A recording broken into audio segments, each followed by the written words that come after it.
नमस्कार दोस्तों, आपका स्वागत है जीएस विद संजय में। आज हम 5 महत्वपूर्ण खबरों के बारे में जानेंगे जो आपकी परीक्षा की दृष्टि से और आपकी जानकारी और समझ को बढ़ाने के लिए महत्वपूर्ण साबित हो सकती हैं। पहले हम इन 5 महत्वपूर्ण खबरों को संक्षेप रूप में या छोटे रूप में जान लेते हैं। तो सबसे पहले हम जानेंगे कि गुजरात के मुख्यमंत्री के द्वारा मुख्यमंत्री किसान सहायता योजना लॉन्च की गई है, वो क्या है। दूसरे नंबर पर सेल के नए अध्यक्ष की नियुक्ति की गई है, तो वो अध्यक्ष कौन है यह जानेंगे। तीसरे नंबर पर हम जानेंगे कि सुप्रीम कोर्ट ने पैतृक संपत्ति में जो पुत्रियों के बराबर के अधिकार की बात कही है वो क्या है। चौथे नंबर पर हम जानेंगे कि रूस ने जो कोरोना वैक्सीन के निर्माण की बात कही है वो किस प्रकार से सही या गलत है। और अंतिम रूप से हम छत्तीसगढ़ की वन निदान योजना के बारे में जानेंगे। तो आइए खबरों को विस्तार से शुरू करते हैं। सबसे पहले हम गुजरात की मुख्यमंत्री किसान सहायता योजना के बारे में जानते हैं। तो मुख्यमंत्री के कृषि मंत्री नितिन पटेल के द्वारा मुख्यमंत्री किसान सहायता योजना लागू की गई है। इसमें किसानों को आर्थिक लाभ, आर्थिक सहायता बीमा के माध्यम से देने की बात कही जा रही है। जो किसान बीमा का प्रीमियम नहीं भर पाए हैं उनको भी बीमा की राशि दी जाएगी। इस योजना को विशेष रूप से खरीफ की फसल पर फोकस किया गया है और जो किसान बाढ़, ओलावृष्टि और अकाल के कारण प्रभावित हुए हैं उनको भी इस योजना के द्वारा मदद की जाएगी। और गुजरात की ये जो किसान मुख्यमंत्री सहायता योजना है ये अन्य राज्यों को भी किसानों की मदद करने के लिए प्रेरित कर सकती है, इसलिए ये योजना महत्वपूर्ण हो जा सकती है। क्योंकि देखो, किसान के लिए भारत सरकार और भारत की राष्ट्र भूमिका में किसान और जवान की महत्वपूर्ण भूमिका है। क्योंकि जिस प्रकार नारा दिया गया है जय जवान जय किसान, इसलिए किसान महत्वपूर्ण हो जाता है। इसलिए किसान का आर्थिक मदद, किसान को आर्थिक रूप से सशक्त करना और किसान की स्थिति में सुधार करना राष्ट्र की स्थिति में सुधार करने के लिए महत्वपूर्ण साबित हो सकता है। अब हम गुजरात के बारे में कुछ महत्वपूर्ण बिंदु जान लेते हैं। तो गुजरात के मुख्यमंत्री का नाम विजय रूपाणी है, गुजरात के राज्यपाल आचार्य देवव्रत हैं और गुजरात भारत की सबसे लंबी समुद्रीय तट रेखा वाला राज्य है। और गुजरात अंतर्राष्ट्रीय रूप से पाकिस्तान से अपनी सीमा साझा करता है और गुजरात भारत के पश्चिम वाला समुद्र तटीय क्षेत्र वाला राज्य है। दूसरे नंबर पर अपन सेल के नए अध्यक्ष की बात करते हैं। सेल जिसका फुल फॉर्म है steel authority of India limited, मतलब भारत में इस्पात के निर्माण की महारत्न कंपनी को सेल कहा जाता है। भारत में 8 महारत्न कंपनियां हैं जिनमें से एक सेल प्रमुख है। ये स्टील के निर्माण में यह राष्ट्रीय रूप से मदद करती है, मतलब राष्ट्रीय स्तर पर स्टील के निर्माण में महत्वपूर्ण भूमिका निभाने वाली जो कंपनी है वो सेल है। इसका फुल फॉर्म है steel authority limited, steel authority India limited. इसकी अध्यक्ष के रूप में सौम्या मंडल को नियुक्त किया गया है जो एक महिला है और यह अध्यक्ष के रूप में चेयरमैन के रूप में काम करेंगी। अब यहाँ पर महिला सशक्तिकरण की बात की जा सकती है कि एक भारत की महारत्न कंपनी, ये भारत की बहुत बड़ी सार्वजनिक कंपनी में अध्यक्ष के रूप में एक महिला को चुना गया है। अतः भारत के हर क्षेत्र में, कृषि क्षेत्र में, रोजगार के क्षेत्र में, सेना के क्षेत्र में, कंपनियों के अध्यक्ष के रूप में सभी जगह पर महिलाओं की नियुक्ति की जा रही है, जो महिला सशक्तिकरण के रूप में एक अच्छा कदम है और महिला मैनेजमेंट के रूप में और कंपनी संचालन के रूप में एक अच्छे रूप में कार्य कर सकती है। क्योंकि जिस प्रकार महिला घर के संचालन के रूप में एक अच्छा कार्य कर सकती है, इसी प्रकार घर के समान ही कंपनी के संचालन भी महिलाएं अपनी भूमिका निभा सकती हैं। इसी प्रकार सेना में भी महिलाओं को स्थायी कमीशन दिया गया है। यह महिलाओं के सशक्तिकरण के क्षेत्र में महत्वपूर्ण बातें हैं।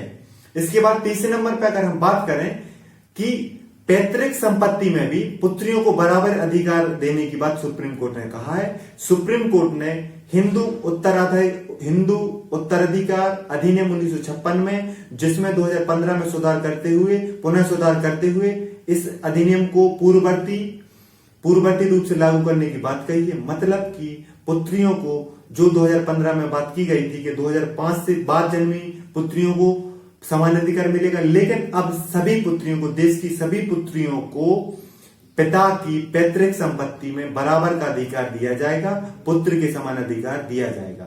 यहां पर सुप्रीम कोर्ट की बेंच ने एक बात कही है कि पुत्र तो शादी तक पुत्र होता है लेकिन पुत्री जीवन भर पुत्री रहती है। मतलब सुप्रीम कोर्ट यहां पर पुत्रियों के महत्व को बताने की बात कर रही है, लेकिन पुत्रियों को पैतृक संपत्ति में अधिकार देना सिर्फ कानून के माध्यम से लागू नहीं किया जा सकता।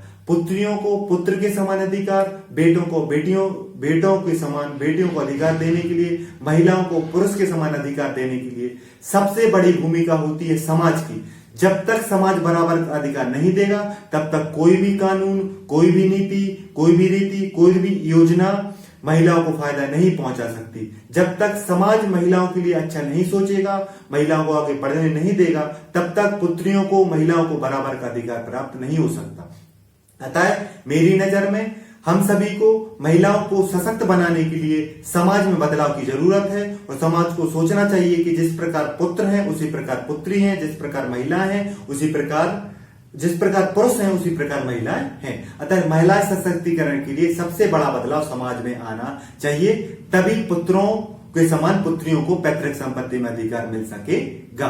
अब इसके बाद हम देखते हैं कि रूस ने कोरोना की वैक्सीन निर्माण का दावा किया। रूस के राष्ट्रपति पुतिन की बेटी को कोरोना की पहली वैक्सीन का टीका, कोरोना वैक्सीन का पहले तरीके से उसको लगाया गया है, लेकिन वैक्सीन निर्माण के दावे को WHO ने अभी स्वीकार नहीं किया है और विश्व के विभिन्न वैज्ञानिक और भारतीय वैज्ञानिकों को इसमें प्रश्न खड़े किए हैं कि यह कम समय में बनाई गई वैक्सीन है, इसके साइड इफेक्ट के बारे में विस्तार से जानकारी नहीं दी गई है तथा इसके ह्यूमन ट्रायल को भी बहुत कम लोगों पर इस पर ट्रायल किया है, लगभग 37 लोगों पर ट्रायल किए गए हैं, जो उचित नहीं है।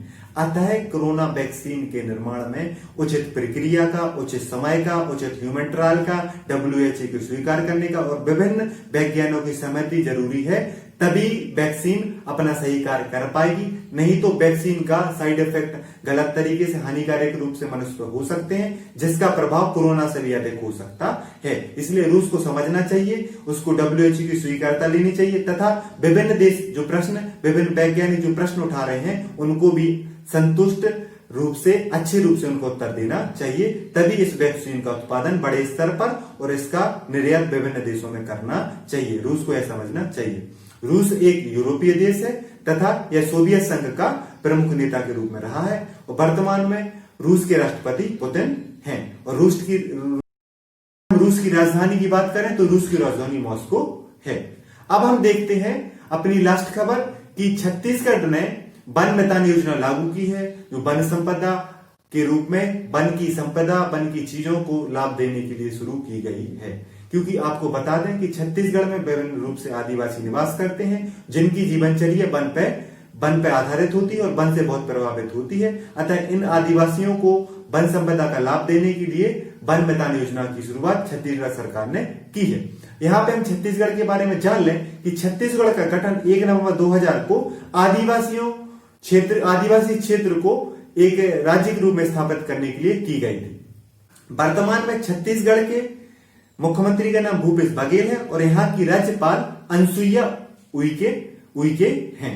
आपके लिए बता दें कि छत्तीसगढ़ मध्य प्रदेश से अलग हुआ था और छत्तीसगढ़ में बहुत सारा वन आच्छादित क्षेत्र, मतलब छत्तीसगढ़ की मुख्य भूमि में वन क्षेत्र की भूमिका बहुत अधिक है।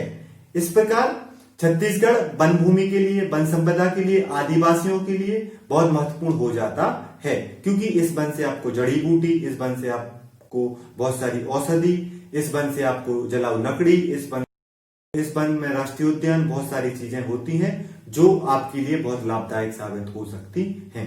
नमस्कार दोस्तों, आप उम्मीद करता हूं कि आपको वीडियो अच्छा लगा हो तो लाइक करें, शेयर करें, सब्सक्राइब करें और देखते रहें GS विद संजय को।